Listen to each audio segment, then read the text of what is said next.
प्यारे बच्चों, अब लघु बीजाणु जनन के बाद आता है गुरु बीजाणु जनन का विकास।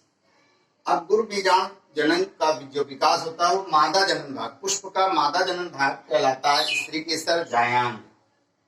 इसके 3 भाग होते हैं, वर्तिकाग्र, वर्तिका, अंडाशय। अंडाशय के अंदर बीजांड होते हैं। अभी हमने आपसे जो प्रश्न किया था कि बहुत सारे बच्चों ने पूछा कि फल का निर्माण कैसे होता है, तो फल का निर्माण होता है अंडाशय। कोई अगर तुमसे पूछे कि फल किसे कहते हैं तो सीधा सा उत्तर दीजिए कि अंडाशय के विकसित भाग को फल कहते हैं। अंडाशय ही विकसित होकर के फल का निर्माण करता है। और फल भी 2 प्रकार के होते हैं, सत्य फल और असत्य फल। वे फल जिनके निर्माण में अंडाशय भाग लेता है, यानी वे फल जो अंडाशय से बनते हैं, अंडाशय के विकसित होकर के भाग से बनते हैं, वे सारे फल सत्य फल कहलाते हैं। जैसे लौकी, तरोई, कद्दू ये खाते हो।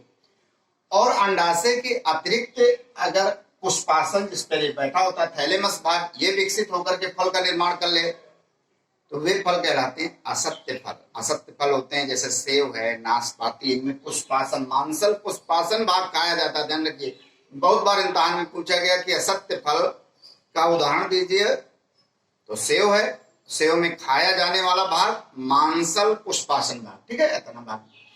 अब यहाँ पर हम बात कर रहे हैं कि गुरु बीजाणु जनन का गुरु बीजाणु जनन का विकास कैसे होता है। तो फिर वही बात है, इसमें प्रारंभ में मेरिस्टेमेटिक कोशिकाएं होती हैं।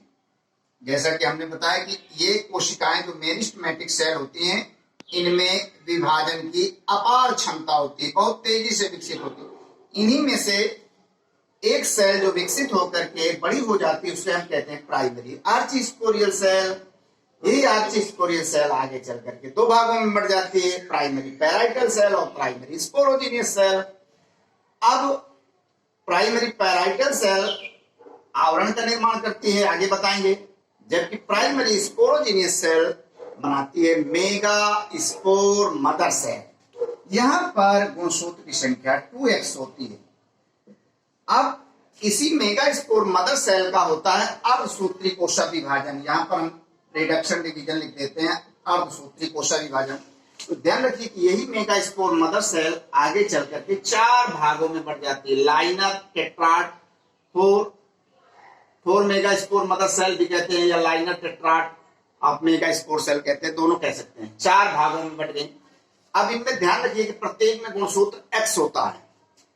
अब उनमें से 3 कोशिकाएं डीजेनरेट हो जाती है, नॉन फंक्शनल हो जाती है, इनका विकास रुक जाता है। जबकि एक जो होती है वो विकसित होती है, विकास करती है, फंक्शनल होती है।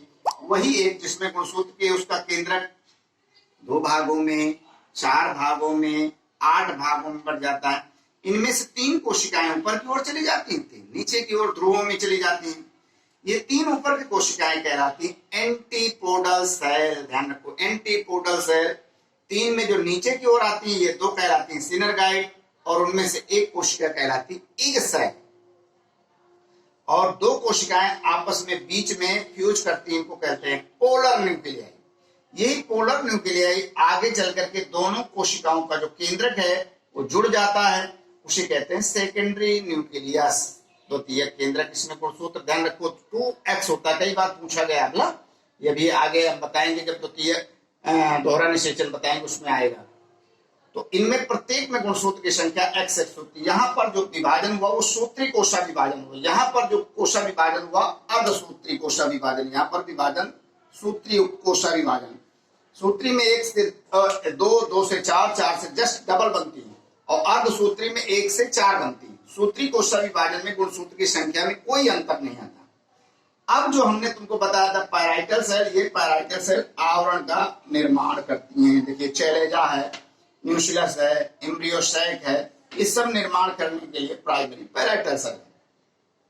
अब ये जिसमें कवर्ड रहता है उसको कहते हैं एम्ब्रियोसैक, भ्रूण कोश। भ्रूण कोश के अंदर क्या पाया जाता है? ये पाया जाता है एंटीपोडल सेल 3, ये पोलर न्यूक्लियाई, और 2 ये इग सेल, सिनरगाइड, और ये इग सेल, अंड कोशा, इग सेल। और ये 2 कोशिकाएं कहते हैं सिनरगाइड, और ये 3 कोशिकाओं को कहते हैं एंटीपोडल सेल एक साधारण बीजांड की संरचना, एनाट्रोपस बीजांड की संरचना, ये कई बार इम्तिहान में पूछा गया है, 2 नंबर में आता है। एक साधारण बीजांड की संरचना का सूचना चित्र में। तो उम्मीद है कि प्यारे बच्चों इस चित्र के माध्यम से आपको बहुत सारी चीजें समझ में आ गई होंगी। फिर भी अगर कहीं पर कोई दिक्कत आती है तो बिल्कुल मोबाइल से आप हमसे पूछिए, हम उपलब्ध हैं आपके सारे प्रश्नों के जवाब देने के लिए। धन्यवाद।